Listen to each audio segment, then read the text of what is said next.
A Era Collor. Bosta como essa se torna verdade. Anima uma patuscada.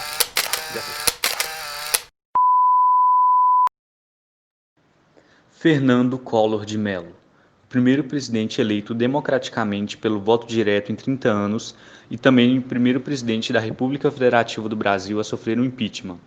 Bom, para entendermos a política liberal iniciada por Collor, precisamos antes dar uma olhada no cenário da época. As eleições presidenciais de 89 foram ganhas por Collor graças ao apoio explícito e tendencioso de elites, que demonstravam medo de ver um operário no poder. No caso, o sindicalista Luiz Inácio Lula da Silva, adversário de Collor no segundo turno. As primeiras denúncias contra Collor surgiram após os 100 primeiros dias de mandato e diziam respeito a um esquema de corrupção, o início de governo contraditório para o caçador de Marajás, como a imprensa o deixou conhecido. A era Collor foi marcada pela implementação do Plano Collor e a abertura do mercado nacional, as importações e pelo início de um programa nacional de desestatização, sendo esses dois últimos o assunto desse vídeo. A política liberal brasileira foi resultado do contexto internacional, em que desde a década de 80, com a revolução técnico-científica, as transformações da economia mundial se contrapuseram ao velho modelo de substituição de importações. A integração crescente do mercado mundial chocou-se com o sistema protecionista do mercado nacional, que acabou sucumbindo. O modelo brasileiro de substituição de informações estagnou quando os investimentos externos escassearam em virtude das barreiras comerciais, as quais impediram sua integração às cadeias produtivas internacionalizadas. E foi dessa crise que surgiu um novo modelo econômico, condicionado pela mundialização da economia. Com o objetivo de diminuir a presença do Estado na economia, Collor iniciou sua política neoliberal, anunciada por uma frase que ficou para a história: "O carro brasileiro parece uma carroça".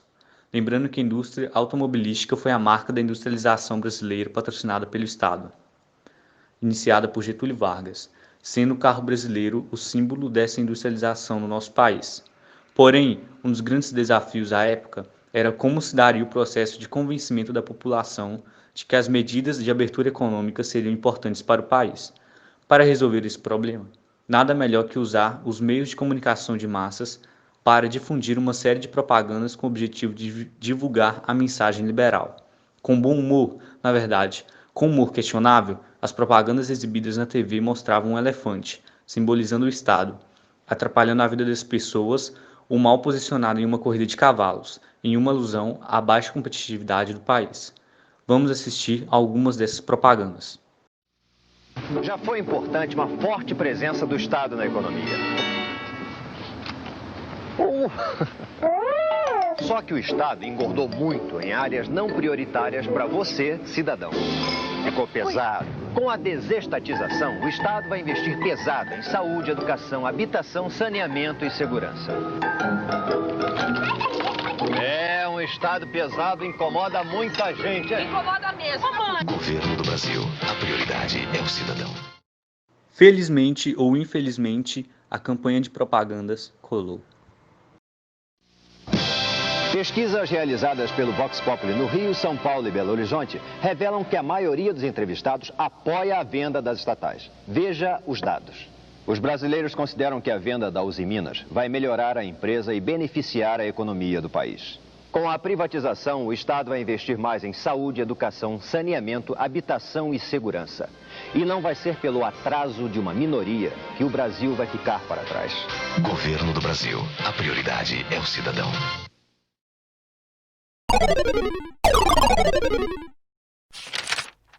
O outro Fernando.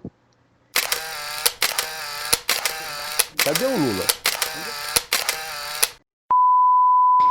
Se Fernando Collor foi o precursor do neoliberalismo no Brasil, Fernando Henrique Cardoso, presidente de 95 a 2003, foi quem mais colocou esse modelo em prática. Para se ter noção, entre os anos de 1991 e 2002, foram privatizadas 165 empresas estatais, sendo 70 entre 1994 e 2002. Os setores mais privatizados foram o siderúrgico, 8 empresas, entre elas a CSN, 27 empresas petroquímicas, 3 do sistema elétrico, 7 do setor ferroviário, 2 do setor de portos, 4 bancos e 6 do sistema de telecomunicações, entre outros. Dentre as mais polêmicas privatizações estão a da Companhia Vale do Rio Doce, criada em 1942 pelo presidente Vargas, e desde 1969 a empresa tornou-se a maior exportadora de ferro do mundo, sendo estratégica para os planos de industrialização do país.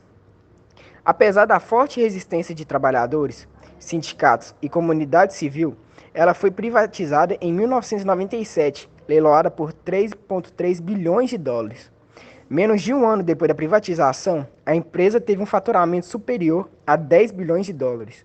Os setores de telecomunicações, maior exemplo, a Telebrás, e o setor de energia elétrica, a exemplo da Companhia Light, também foram privatizados sob enormes contestações.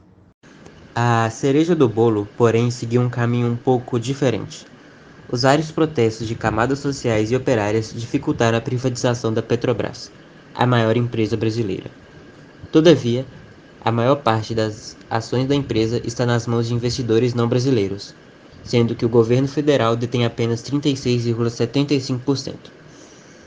Um fato curioso sobre a tentativa de privatização da Petrobras é que, no ano 2000, FHC mudou seu nome comercial para Petrobras, com o objetivo de unificar a marca e facilitar o processo de internacionalização, visto que os gringos tinham dificuldade em pronunciar o S. Se a liberalização da economia é a melhor saída para o Brasil, no mínimo ela não vem sido realizada nem perto de como deveria.